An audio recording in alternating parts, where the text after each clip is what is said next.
అయితే కొంచెం కూడా దాని గురించి కాకుండా వీళ్ళని బెదిరియడం వాళ్ళని బెదిరియడం. నేను ఈసారి పండుగకి ప్రతి ఇయర్ పండుగకి వస్తాను. నేను ముఖ్యంగా సీఎం గారి ఫ్యామిలీ వారి ఇంట్లో ఘటన జరిగింది ఈ మధ్యకాలంలో, రామూర్తి నాయుడు గారిది. సో ఊర్లో అక్కడ ఉన్నారు. రాము కింది పెట్టు రామన్న ఒకటి జరిగింది రామూర్తి నాయుడు గారిది. అది చాలా బాధాకరమైన విషయం. అండ్ అందుకు ఈ సమయంలో వాళ్ళు ఊర్లో ఉన్నారు, నాని గారు ఇక్కడ ఉన్నారు. ఇక్కడ వచ్చి గొడవలు చేయడం కరెక్ట్ కాదు. అంటే నేను వస్తే వాళ్ళు గొడవలు చేస్తాను, నాకు గొడవలు ఇంటెన్షన్ కాదు.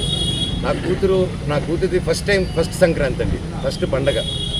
అండ్ ఆ పండగ కూడా జరుపుకొని లేకుండా స్థితిలో చేశారు. 2 రోజులు అక్కడ ఉన్నా, 3వ రోజు కూడా అక్కడే ఉంటాను. వీళ్ళు కానీ బ్యానర్లు పెరగకుండా, నా తమ్ముడిని బెదిరించకుండా, మా వాళ్ళందరినీ బెదిరించకుండా ఉండుంటే నా పట్టికలో ఉండుంటాను. సరే కనుక్కొని నేను అందరూ ప్రోగ్రాంలు కనుక్కొని సీఎం గారు వెళ్ళిన తర్వాత, లోకేష్ గారు కూడా వెళ్ళిపోయిన తర్వాత ఎంటర్ అవుదామని ఆయన 10:30కి వెళ్ళిపోయే ప్రోగ్రామ్ ఉంది. నేను అవన్నీ కనుక్కొని నైట్ నిన్న దాటుకొని 11 o'clock చేసుకొని వచ్చాను. నేను ఎవరికి డిస్టర్బెన్స్ ఉండకూడదు అనేసి. కాకపోతే అది ఎందుకు అయిందో, ఆయన ప్రజల వల్ల డిలే అయ్యి ప్రజలతో ఉండి కొంచెం టైం ఎక్కువ స్పెండ్ చేశాను నేను ఆయన. సో నేను వెళ్ళే టైం మ్యాచ్ అయింది తప్ప నేను ఈ విషయాలు కానీ, నేను లోకేష్ గారికి కానీ, చంద్రబాబు నాయుడు గారికి కానీ, ఎవరికి కానీ, నాని గారికి కానీ, నేను ఎవరిని కానీ నాకు హెల్ప్ చేయండి, నాకు సమస్య జరుగుతుందని ఆ శివుడి మీద ఆజ్ఞ, శివుడి మీద ఒట్టుగా నేను ఎవరిని అడగలేదు నేను. అండ్ వాళ్ళకి ఎన్నో పనులు ఉన్నాయి.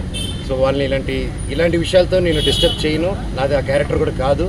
సో ఏదేదో అంటున్నారు ప్రెస్లో, వాళ్ళు ఏదో ప్రెస్ నోట్ వదిలేరు. సో అదంతా కరెక్ట్ కాదు. సో అది మీరు చూసుకోండి. అంటే